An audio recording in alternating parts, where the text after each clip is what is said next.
Hello. അപ്പോൾ ഇന്നത്തെ video എന്ന് വെച്ചാൽ നമുക്ക് ഒരു അടിപൊളി എഗ് ബിരിയാണി ഉണ്ടാക്കിയാലോ. അപ്പോൾ അതിൻ്റെ റെസിപ്പി എങ്ങനെയാണെന്ന് കാണാം. ആദ്യം തന്നെ നമ്മുടെ ബിരിയാണി അരി നല്ലപോലെ കഴുകി വൃത്തിയാക്കിയതിന് ശേഷം ഒരു 10-15 മിനിറ്റ് കുതിരാൻ വേണ്ടി മാറ്റി വെക്കുക. ആ സെയിം ടൈമിൽ തന്നെ നമ്മളുടെ വറ്റൽമുളകും കുതിരാൻ വേണ്ടി വെക്കണേ.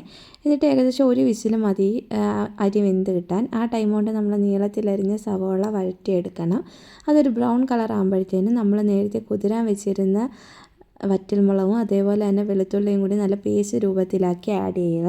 അതിനകത്ത് എണ്ണ തെളിഞ്ഞ് വരുമ്പോഴത്തേനും നമ്മൾ ആവശ്യത്തിനുള്ള മുട്ട എടുക്കുക. മുട്ട അതിനകത്തോട്ട് ആഡ് ചെയ്യുക.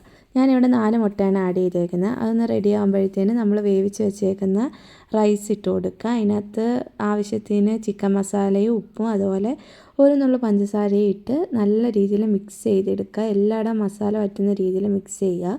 എന്നിട്ട് മറ്റൊരു പാത്രത്തിൽ കുറച്ച് നെയ്യ് എടുത്തതിന് ശേഷം അണ്ടിപ്പരിപ്പും മുന്തിരിയും കൂടി റോസ്റ്റ് ചെയ്ത് ആഡ് ചെയ്യുക. ഞാൻ അതിൻ്റെ കൂടെ എടുത്തേക്കുന്നത് തേങ്ങാ ചമ്മന്തി, ഉള്ളിയും മാങ്ങാച്ചാറാണ്. ഇത് മൂന്നും കൂടി കൂട്ടി ഒരു പിടി പിടിച്ചാൽ പിന്നെ ഒന്നും പറയാനില്ല, അടിപൊളി. അപ്പോൾ അടുത്ത വീഡിയോ ആയിട്ട് വീണ്ടും കാണാം. അപ്പോൾ ഓക്കെ, ബൈ.